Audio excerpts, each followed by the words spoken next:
पहली चीज मंगनी, शरीयत के अंदर इसका कोई वजूद नहीं। दूसरी मेहंदी, तो मेहंदी का तस्वुर शरीयत के अंदर नहीं है, ये हिंदुआना रस्म है जिसको हमने लाजिम करार दे दिया है। सिरे से बारात का तस्वुर ही नहीं है शरीयत के अंदर। चौथी चीज जहेज, शरीयत के अंदर निकाह के लिए 6 चीजों का होना जरूरी है। उन 6 चीजों में 2 चीजें निकाह के अरकान में शामिल होती हैं, एक चीज जिसका शुमार वाजिब में से होता है, और 3 चीजें ऐसी हैं कि जिनका शुमार सुन्नत में से होता है। ये 6 चीजें मैं आप अहबाब के सामने बयान करता हूँ, फिर आप गौर कीजिए कि इनके अलावा कितनी रस्में हैं शादी के अंदर जिनको हमने जरूरी करार दिया है, लाजिम करार दे दिया है, और लाखों करोड़ों के हिसाब से हम खर्चा करते हैं जबकि शरीयत के अंदर उनका कोई वजूद ही नहीं है। वो 6 चीजें कौन कौन सी हैं? पहली चीज जो निकाह के अरकान में जिसका शुमार होता है, फराइज में जिसका शुमार होता है, वो इजाब और कबूल है। इजाब और कबूल से क्या मुराद है कि बच्ची से जाके उसका वारिस, उसका महरम, उसका बाप, उसका भाई इजाजत लेता है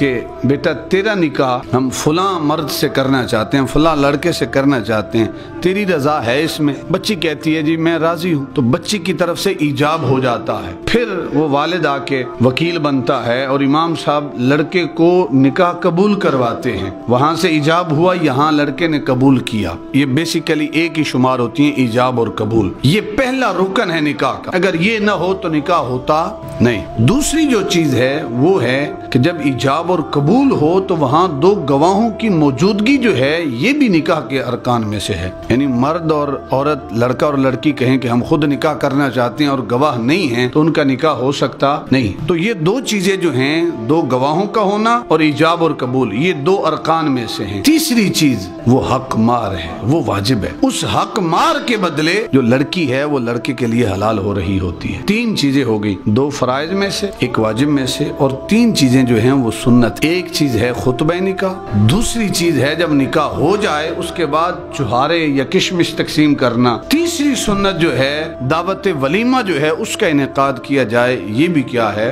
सुन्नत है। तो 3 चीजें सुन्नत हैं, 1 वाजिब है, और 2 चीजें जो है निकाह के अरकान में से हैं। माशाल्लाह बड़े समझदार आप लोग बैठे हैं। ये जो 6 चीजें मैंने बयान की हैं ये शर्री निकाह के लिए जरूरी हैं। इन 6 में आपने कहीं मंगनी का तज़किरा सुना? तो पता चला मंगनी जो है शरीयत के अंदर इसका कोई तस्वुर। बेसिकली जो मंगनी है एक वादा है, ये मैं अपनी बेटी का निकाह आपके साथ करूंगा, और यहाँ पूरे घर वालों के कपड़े लेके जाना, अंगूठी जो है बना के जाना, निशानियां जाके देना, इनका शरीयत के अंदर कोई वजूद नहीं है। पहली चीज मंगनी, शरीयत के अंदर इसका कोई वजूद नहीं। दूसरी चीज कि मैंने जो चीजें बयान की इनमें कहीं रस्म हिना और रस्म मेहंदी आपको नजर आई है? इन 6 चीजों में कहीं आपने सुना है कि रस्म मेहंदी बड़ी जरूरी है? रस्म मेहंदी शरीयत के अंदर नहीं है। और हमारे लाखों करोड़ों क्या मेहंदी के ऊपर खर्च नहीं हो रहे? क्या हम फाशी और रियानी को फरोग नहीं देते इस मेहंदी के ऊपर? इतनी फजूलियात में पैसा उड़ाया जाता है। फिर कहते हैं घरों में मौलाना साहब औलाद है, बरकत नहीं है, नाफरमान है औलाद। जब तूने पहला कदम ही फाशी और रियानी पे रखा है तो औलाद कैसे तेरी फरमा बरदार बने? तो मेहंदी का तस्वुर शरीयत के अंदर नहीं है, ये हिंदुआना रस्म है जिसको हमने लाजिम करार दे दिया है। पहली मंगनी, दूसरी मेहंदी, और तीसरी चीज जो 6 चीजें मैंने बयान की इनके अंदर कहीं आपको बारात का जिक्र मिला हो। और हमारे यहाँ क्या होता है, हमारे यहाँ वो कहते हैं जी 100 होना चाहिए, तो हम लेके जाते हैं 200। और शरीयत के अंदर जितने बंदों की दावत है उनसे ज्यादा लेके आप जाएंगे, उनका खाना खाना वहां पे हराम है, जायज नहीं है उनके लिए खाना खाना। अल्लाह के महबूब एक सहाबी की दावत पर तशरीफ लेके जाते हैं, दरवाजे पे दस्तक दी, अंदर से सहाबी रसूल ने दरवाजा खोला, कहा मुझे तो दावत थी, मेरे साथ एक मेरा गुलाम भी आया है, इससे दावत नहीं थी, अगर तेरी इजाजत हो तो ये अंदर आएगा, अगर तेरी इजाजत नहीं है तो मैं इसको वापस भेज देता हूँ। कौन इन बातों का ख्याल करे? सिरे से बारात का तस्वुर ही नहीं है शरीयत के अंदर। फिर अहबाब जी वकार, चौथी चीज जहेज। इन 6 चीजों में कहीं जहेज का तज़किरा आपको मिला?